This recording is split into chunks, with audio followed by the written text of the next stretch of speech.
আসসালামু আলাইকুম ওয়া রাহমাতুল্লাহি ওয়া বারাকাতুহু। সুপ্রিয় ষষ্ঠ শ্রেণীর শিক্ষার্থীবৃন্দ, আজকে তোমাদের হচ্ছে বাংলা ব্যাকরণ ও নির্মিতি বই অধ্যায় ২ ধ্বনিতত্ত্ব পৃষ্ঠা ২৭ থেকে ৩৫ পৃষ্ঠা পর্যন্ত সম্পূর্ণ বহুনির্বাচনী প্রশ্নের উত্তর সম্পর্কে আলোচনা করব। প্রিয় শিক্ষার্থী, তুমি যদি আমার এই ইউটিউব চ্যানেলে নিয়মিত ভিডিও দেখো তাহলে তোমাদের আর কোনো গাইড বই কিনতে হবে না ইনশাল্লাহ। সুতরাং চ্যানেলটি এখনই সাবস্ক্রাইব করে পাশে থাকতে পারো। চলো শুরু করা যাক। পৃষ্ঠা ২৭ বহুনির্বাচনী প্রশ্ন। সঠিক উত্তরের পাশে টিক চিহ্ন দাও। ১ নম্বর প্রশ্ন হচ্ছে, ধ্বনির উচ্চারণে মানব শরীরের যেসব প্রত্যঙ্গ জড়িত সেগুলোকে একত্রে কি বলে? উত্তর হচ্ছে একের ঘ বাকযন্ত্র। সেগুলোকে একত্রে বাকযন্ত্র বলে। ২ নম্বর প্রশ্ন হচ্ছে, যে ধ্বনি উচ্চারণকালে ফুসফুস ফুসফুস তাড়িত বাতাস মুখের কোথাও না কোথাও বাধা পায় তাকে বলে? উত্তর হচ্ছে ২ এর খ ব্যঞ্জন ধ্বনি। উত্তর হচ্ছে ২ এর খ ব্যঞ্জন ধ্বনি। ৩ নম্বর প্রশ্ন হচ্ছে, বাকযন্ত্রের সাহায্যে আমরা কি উৎপাদন করি? উত্তর হচ্ছে ৩ এর ক ধ্বনি। ৪ নম্বর প্রশ্ন হচ্ছে, বাকযন্ত্রের উপাদান কোনটি? উত্তর হচ্ছে ৪ এর ক ফুসফুস, শ্বাসনালী, স্বরযন্ত্র, তালু। প্রিয় শিক্ষার্থী, এরপর পৃষ্ঠা হচ্ছে ২৮ বাংলা ব্যাকরণ ও নির্মিতি বই। ৫ নম্বর বহুনির্বাচনী প্রশ্ন হচ্ছে, যে বাকধ্বনি উচ্চারণের সময় ফুসফুস আগত বাতাস মুখের মধ্যে কোনোভাবে বাধাপ্রাপ্ত হয় না সেগুলোকে কি বলে? উত্তর হচ্ছে ৫ এর ক স্বরধ্বনি। ৬ নম্বর প্রশ্ন হচ্ছে, কোন স্বরধ্বনি উচ্চারণের সময় বাতাস বাধাহীনভাবে একই সঙ্গে মুখ ও নাক দিয়ে বের হয়? উত্তর হচ্ছে ৬ এর খ স্বর আ। ৭ নম্বর প্রশ্ন হচ্ছে, স্বরধ্বনির উচ্চারণে কয়টি বিষয় বিশেষভাবে গুরুত্বপূর্ণ? উত্তর হচ্ছে ৭ এর হচ্ছে খ ৩টি। উত্তর হচ্ছে ৩টি। তারপর প্রশ্ন হচ্ছে ৮ নম্বর, কোনটি স্বরধ্বনির উচ্চারণে বিশেষভাবে গুরুত্বপূর্ণ? উত্তর হচ্ছে ৮ এর খ। উত্তর হচ্ছে ৮ এর খ জিভের অবস্থান ও ঠোঁটের আকৃতি। জিভের অবস্থান ও ঠোঁটের আকৃতি। ৯ নম্বর প্রশ্ন হচ্ছে, কোমল তালুর অবস্থা অনুযায়ী স্বরধ্বনিগুলোকে যে জাতীয় স্বরধ্বনি হিসেবে উচ্চারণ করতে হয় তা হলো? উত্তর হচ্ছে ৯ এর গ ৯ এর গ ১ ৩। ১ নম্বর হচ্ছে মৌলিক স্বরধ্বনি, ৩ নম্বর হচ্ছে সম্মুখ স্বরধ্বনি। প্রিয় শিক্ষার্থী, এরপর প্রশ্ন হচ্ছে ১০ জিভের সামনে অংশের সাহায্যে উচ্চারিত স্বরধ্বনিকে কি বলে? উত্তর হচ্ছে ১০ এর ক সম্মুখ স্বরধ্বনি। উত্তর হচ্ছে ১০ এর ক সম্মুখ স্বরধ্বনি। ১১ নং প্রশ্ন হচ্ছে, জিভ স্বাভাবিক অবস্থা থেকে অর্থাৎ সামনে কিংবা পেছনে না সরে যেসব স্বরধ্বনি উচ্চারিত হয় সেগুলোকে কি বলে? উত্তর হচ্ছে ১১ খ মধ্য স্বরধ্বনি। উত্তর হচ্ছে ১১ খ মধ্য স্বরধ্বনি। প্রিয় শিক্ষার্থী, এরপর পৃষ্ঠা হচ্ছে ২৯ ১২ নম্বর বহুনির্বাচনী প্রশ্ন হচ্ছে, জিভের পেছনের অংশের সাহায্যে উচ্চারণ করতে হয় যে স্বরধ্বনি তাকে কি বলে? উত্তর হচ্ছে ১২ গ পশ্চাৎ স্বরধ্বনি। উত্তর হচ্ছে ১২ গ পশ্চাৎ স্বরধ্বনি। ১৩ নং প্রশ্ন হচ্ছে, জিভ সবচেয়ে উপরে উঠিয়ে যে স্বরধ্বনি উচ্চারণ করতে হয় তাকে কি বলে? উত্তর হচ্ছে ১৩ গ উচ্চ স্বরধ্বনি। ১৪ নম্বর প্রশ্ন হচ্ছে, জিভ সবচেয়ে নিচে অবস্থান করে যে স্বরধ্বনি উচ্চারণ করতে হয় তাকে কি বলে? উত্তর হচ্ছে ১৪ খ নিম্ন স্বরধ্বনি। উত্তর হচ্ছে ১৪ খ নিম্ন স্বরধ্বনি।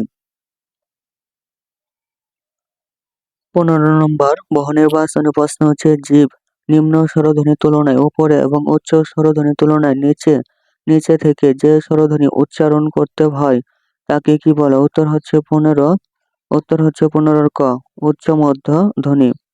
১৬ নম্বর বহুনির্বাচনী প্রশ্ন হচ্ছে, জীব উচ্চ মধ্য স্বরধ্বনির তুলনায় নিচে এবং নিম্ন স্বরধ্বনি থেকে উপরে উঠে যে স্বরধ্বনি উচ্চারণ করতে হয় তাকে কি বলে? উত্তর হচ্ছে ১৬ ঘ নিম্ন মধ্য স্বরধ্বনি। ১৭ নম্বর প্রশ্ন হচ্ছে, ঠোঁটের অবস্থা অনুযায়ী স্বরধ্বনিগুলোর উচ্চারণে কয় ধরনের বৈশিষ্ট্য লক্ষ্য করা যায়? উত্তর হচ্ছে ১৭ ক নম্বর ২ ধরনের। প্রিয় শিক্ষার্থী, এরপর প্রশ্ন হচ্ছে 18 উচ্চ সম্মুখ স্বরধ্বনির উদাহরণ কোনটি? উত্তর হচ্ছে 18 গ হ্রস্ব ই। 19 নং প্রশ্ন হচ্ছে যেসব স্বরধ্বনি উচ্চারণের সময় ঠোঁট গলাকৃত হয় সেই স্বরধ্বনিগুলোকে কি বলে? উত্তর হচ্ছে 19 ক গলাকৃত স্বরধ্বনি। গলাকৃত স্বরধ্বনি। প্রিয় শিক্ষার্থী, এরপর পৃষ্ঠা হচ্ছে 30 বাংলা ব্যাকরণ ও নির্মিতি বই।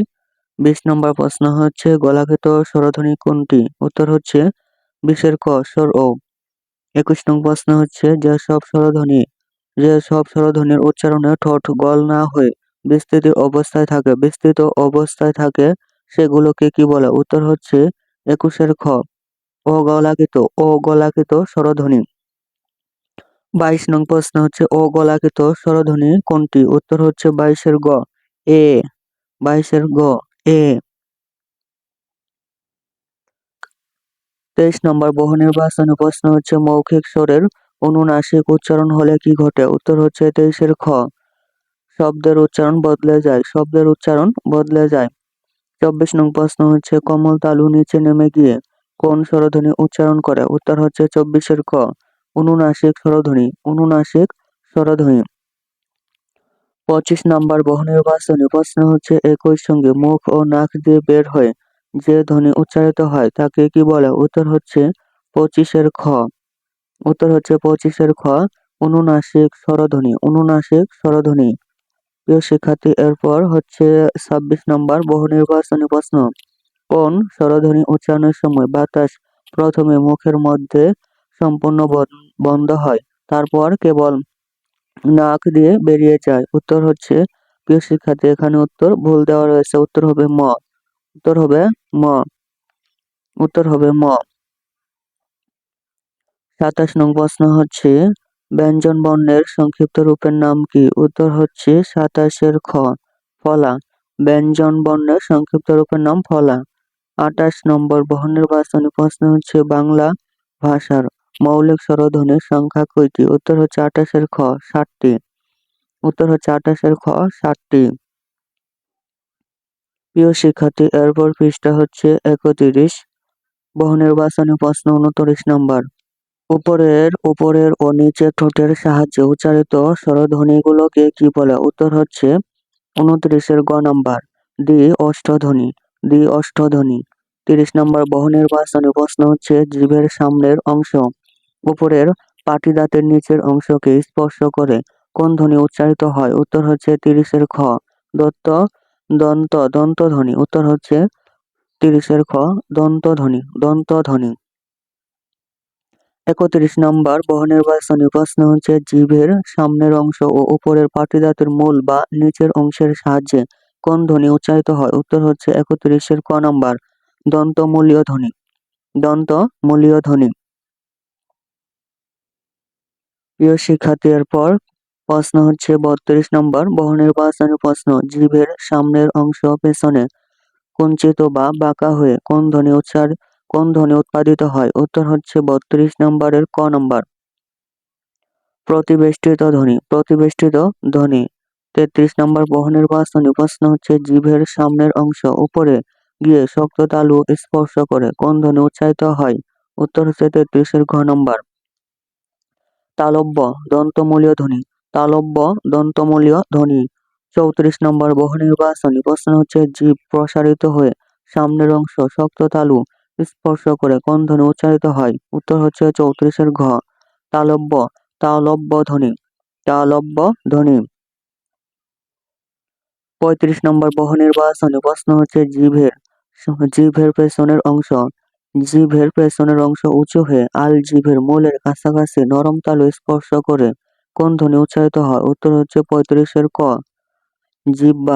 জিহ্বামূলীয় ধ্বনি। 36 নম্বর বহু নির্বাচনী প্রশ্ন হচ্ছে কণ্ঠনালীর মধ্যে ধ্বনিবাহী বাতাস বাধা পেয়ে উচ্চারিত ধ্বনিগুলো কি? উত্তর হচ্ছে 36 গ নম্বর কণ্ঠনালীয়। 37 নম্বর বহু নির্বাচনী প্রশ্ন হচ্ছে জিহ্বামূলীয় ধ্বনি কোনটি? উত্তর হচ্ছে 37 ক খ। উত্তর হবে 37 ক। প্রিয় শিক্ষার্থীর পর পৃষ্ঠা হচ্ছে 32 বাংলা ব্যাকরণ ও নির্মিতি বই। 38 নম্বর বহুনির্বাচনী প্রশ্ন হচ্ছে কণ্ঠনালীয় ধ্বনি কোনটি? উত্তর হচ্ছে 38-এর গ, হ। উত্তর হবে 38-এর গ। 39 নম্বর বহুনির্বাচনী প্রশ্ন হচ্ছে প্রতিটি ধ্বনি উচ্চারণের সময় কয়টি বাকযন্ত্র সম্পৃক্ত থাকে? উত্তর হচ্ছে 39-এর খ, 3টি। উত্তর হবে 39-এর খ, 3টি। 40 নম্বর বহুনির্বাচনী প্রশ্ন হচ্ছে ত, থ, দ, ধ ধ্বনিগুলোর উচ্চারণের স্থান কয়টি? উত্তর হচ্ছে 40-এর ঘ, দন্ত। উত্তর হচ্ছে 40-এর ঘ, দন্ত। প্রিয় শিক্ষার্থী, এরপর হচ্ছে 41 নম্বর বহুনির্বাচনী প্রশ্ন কোনটি সক্রিয় উচ্চারক? উত্তর হচ্ছে 41-এর ক, 41-এর ক নম্বর জিভের ডগা। 42 নম্বর কোনটি নিষ্ক্রিয় উচ্চারক? উত্তর হচ্ছে 42-এর ঘ, স্বরতন্ত্র, স্বরতন্ত্র। 43 নম্বর বহুনির্বাচনী প্রশ্ন হচ্ছে উচ্চারণ রীতি। উচ্চারণ রীতি অনুসারে ব্যঞ্জন ধ্বনিগুলোকে বলা হয়। উত্তর হচ্ছে 43-এর ঘ, ঘর্ষণজাত ধ্বনি, ঘর্ষণজাত ধ্বনি।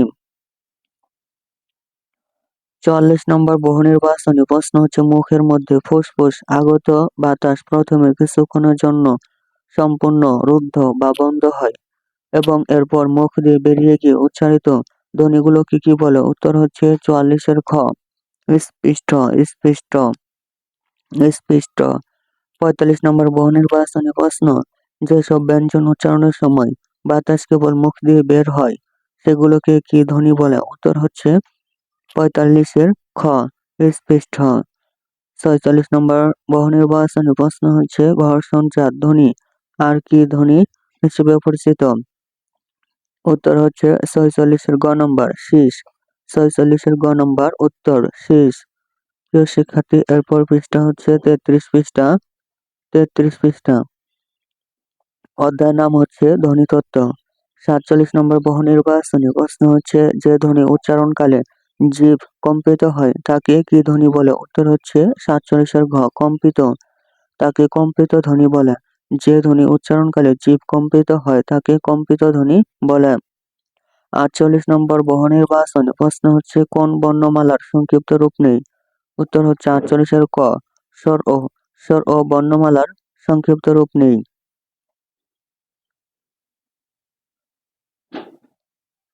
প্রিয় শিক্ষার্থী, এরপর হচ্ছে 39 নম্বর বহুনির্বাচনী প্রশ্ন যে ধ্বনি উচ্চারণের সময় বাতাস জিভের পেছনের এক পাশ বা দু পাশ দিয়ে বেরিয়ে যায় এবং জিভ দাঁত অথবা দন্তমূলে অবস্থান করে তাকে কি ধ্বনি বলে? উত্তর হচ্ছে 49-এর ক নম্বর পার্শ্বিক। 39-এর ক নম্বর উত্তর। 50 নম্বর বহুনির্বাচনী প্রশ্ন অন্তস্থ, অন্তস্থ ব ও অন্তস্থ অ কোন জাতীয় ধ্বনি? উত্তর হচ্ছে 50-এর খ, নৈকট্য, নৈকট্যমূলক ধ্বনি। উত্তর হচ্ছে নৈকট্য জাতীয় ধ্বনি। 51 নম্বর বহুনির্বাচনী প্রশ্ন হচ্ছে নৈকট্যমূলক, নৈকট্যমূলক ধ্বনির আরেক নাম কি? উত্তর হচ্ছে 51-র খ, তরল ধ্বনি, তরল ধ্বনি। 52 নম্বর বহুনির্বাচনী প্রশ্ন সূর্যাস্ত শব্দটিতে নিচের কোন দুটি বর্ণের সন্ধি রয়েছে? উত্তর হচ্ছে 52-র গ, 52-র গ, স্বর আ যোগ স্বর ও। 53 নম্বর বহুনির্বাচনী প্রশ্ন স্বরবর্ণের সংক্ষিপ্ত রূপকে কি বলা হয়? উত্তর হচ্ছে 53-র গ নম্বর কার। 54 নম্বর বহুনির্বাচনী প্রশ্ন ঘর্ষণজাত ধ্বনি কয়টি? ঘর্ষণজাত ধ্বনি কোনটি? উত্তর হচ্ছে 54 নম্বর ঘ, তালব্যস্য, তালব্যস্য। 55 নম্বর বহুনির্বাচনী প্রশ্ন বাংলা ভাষায় মৌখিক স্বরধ্বনি কয়টি? উত্তর হচ্ছে 55-র গ, 8টি। 56 নম্বর বহুনির্বাচনী প্রশ্ন হচ্ছে বাংলা স্বরবর্ণ, স্বরবর্ণ কটি? উত্তর হচ্ছে 56-র ঘ, 11টি। বাংলা স্বরবর্ণ 11টি।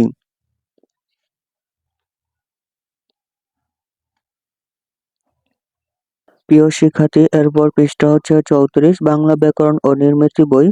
57 নং বহুনির্বাচনী প্রশ্ন স্বরবর্ণের সংক্ষিপ্ত রূপকে কি বলে? উত্তর হচ্ছে 57-র ক, কার বলে।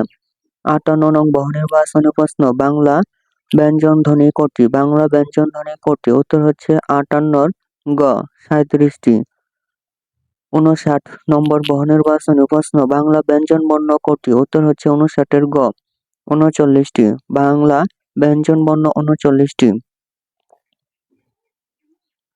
প্রিয় শিক্ষার্থীর পর 60 নম্বর বহুনির্বাচনী প্রশ্ন হচ্ছে অট্টালিকা শব্দের ট যোগ ট সংযুক্ত ট নিচের কোন দুটি বর্ণের সম্মিলিত রূপ? উত্তর হচ্ছে 60 গ, ট সংযুক্ত ট, ট যোগ ট।